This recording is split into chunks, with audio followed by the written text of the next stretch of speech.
E o Brasil continua aí interessado em discutir os limites da atuação da Suprema Corte, ou até se precisa ter uma Suprema Corte, né? Não teve que entrasse lá para destruir tudo, cara. E no meio disso, no meio desse contexto tão maluco, me vem o Senado aí aprovando uma emenda à Constituição para limitar os poderes do STF. Parece preocupante? Parece. Mas será que é?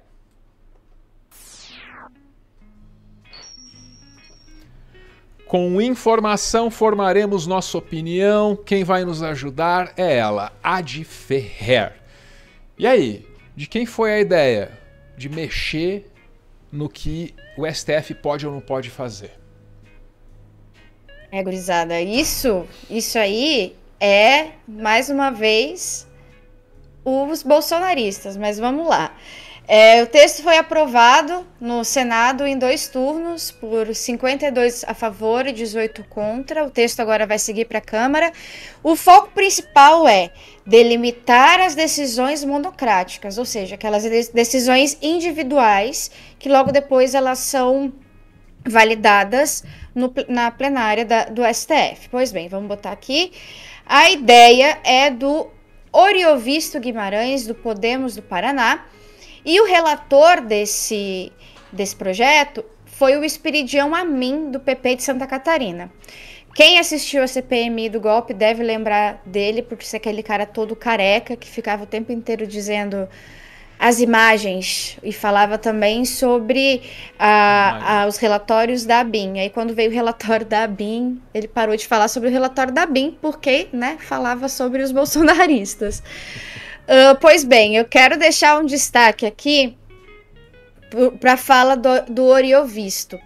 Ele fez essa fala aqui para dizer que não é um ataque diretamente ao STF. Eu luto por essa PEC há 5 anos. O equilíbrio dos poderes voltará a este país. Eu espero que a Câmara dos Deputados não pare e continue. O Brasil precisa ser modificado e hoje nós fizemos isso. Quando a gente está falando de 5 anos, a gente está falando da campanha de 2018. Tá. E aí o projeto é apresentado e começa a ser discutido em 2021. Então a gente está falando sim do governo Bolsonaro. A gente está falando de uma PEC dessas, de uma emenda à Constituição dessas, que mexe diretamente com o STF, que foi a instituição que conseguiu segurar a democracia durante esses anos todos de tentativas de golpe de Estado. E a primeira resposta foi justamente contra o STF,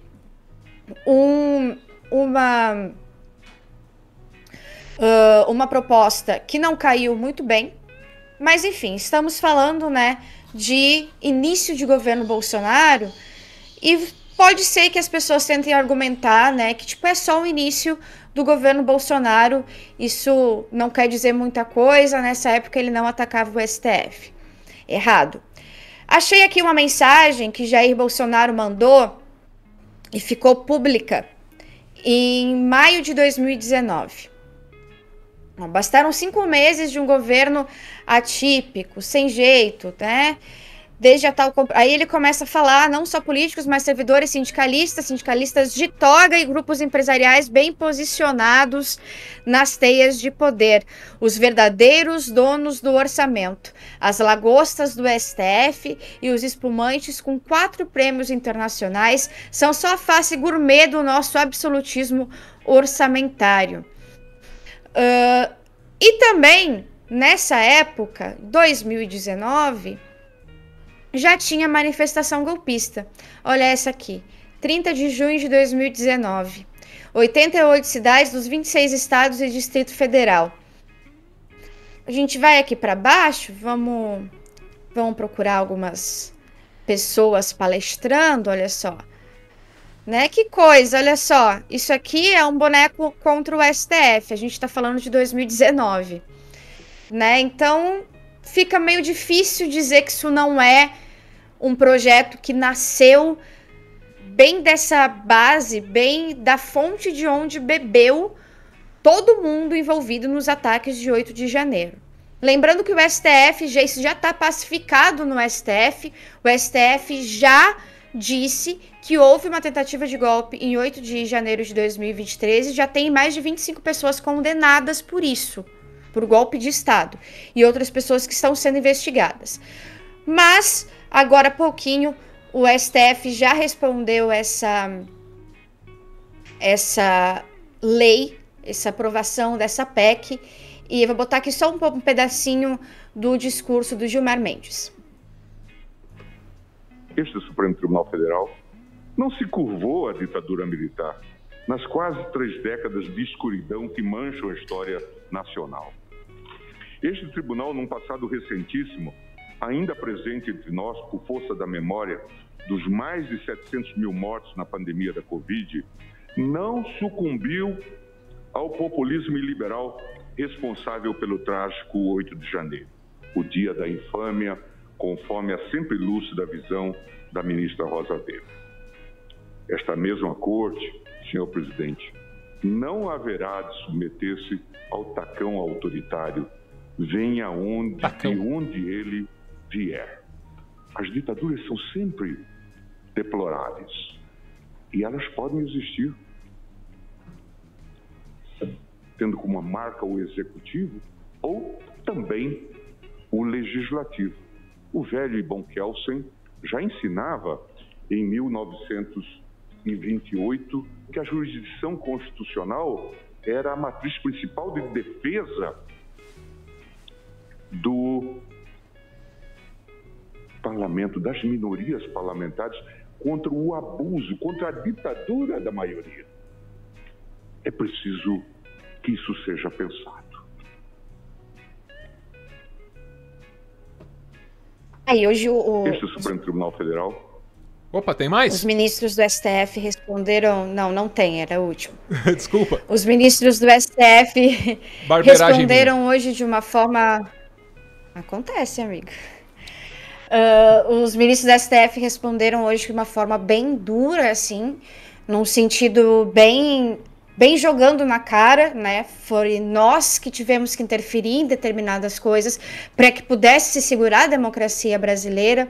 Se não fosse a abertura de inquérito, o inquérito das fake news, a gente não saberia muitas coisas que aconteceram, e também é por causa dela que o golpe também não deu certo, porque dela surgiu o inquérito das milícias digitais, e daí o inquérito dos atos golpistas, e assim foi indo. Então, o STF recebeu de uma forma como um ataque direto, não só a institucionalidade do STF, como também a democracia brasileira como um todo. E foi interpretado como uma continuação do 8 de janeiro. Né? O 8 de janeiro não foi um ato consumado, e ele também não foi o último ato de golpe. Isso é entendimento de alguns ministros do STF, a maioria dos ministros do STF, e esse é entendimento de quem também pesquisa o que aconteceu naquele dia. Minha percepção, a partir das informações que você me traz, Adi, é de que o tecido institucional foi esgarçado ao longo dos 4 anos de governo Bolsonaro. Então não é como se realmente tudo tivesse terminado no 8/1, tudo tivesse voltado a estaca zero, tudo tivesse voltado para antes do grande acordo nacional com o Supremo, com tudo, lá por 16, sei lá. Não é isso que aconteceu. Não, a institucionalidade está bagunçada, cada um dos 3 poderes tentando assumir o papel do outro. Não, uns mais culpados que outros, né, Brasil? Uma confusão danada, cara. Tá aí, ó, essa PEC no Senado, essa fala aí do Ariovisto, que para você que não sabe é o cara do Positivo, tá? É o dono da Positivo, aqui do Paraná. Tudo isso aí aponta para um futuro de instabilidade, amigo. Tudo isso aí aponta para um futuro de instabilidade. Você tá vendo ali? Não é normal, hein? Continua esse papo, o ministro da Suprema Corte dizendo que o senador quer estabelecer ditadura, o senador dizendo que o presidente... Ih, rapaz, não leva para um lugar legal. Deu merda, já deu. Tem que consertar agora. Essa é que é a real. A gente tem um problema. As pessoas conseguem perceber isso, você acha, Adi? Tipo, tem uma chaga, tem uma cicatriz aberta que ficou, sabe? Quando a gente fala de resolver o 8/1, de apurar as responsabilidades, a preocupação é essa mesmo, é com o arranjo institucional do país, sacou? Acho que é por aí, não sei se essa preocupação encontra eco em ti. Pra caramba, Álvaro. Eu sou uma das pessoas que pesquisa é o 8 de janeiro, que eu tenho uma pesquisa bem grande, não é uma pesquisa acadêmica, é uma compilação de informações e de fatos que aconteceram durante os 4 anos de Jair Bolsonaro, que culminaram no 8 de janeiro. E a partir de fevereiro a gente já não ouvia mais falar em como aquilo foi grave, as pessoas já não lembravam e já não queriam discutir o quanto o 8 de janeiro foi significativo, não só para a nossa democracia brasileira, mas para nossas vidas como um todo, porque aquilo ali marcou e vai marcar a nossa geração como talvez a tentativa de golpe mais explícita que a nossa geração vai viver até então. Isso é importante destacar também, né? Não é porque não deu certo que aquilo ali não foi significativo, e foi muito significativo. Tanto é que hoje a gente tem essa briga, não só do Legislativo com o STF, que é o assunto do vídeo de hoje, mas tem o Legislativo contra o Executivo também, e a gente tem aí os militares contra a Polícia Federal, debatendo e batendo de frente o tempo inteiro sobre segurança do presidente da República.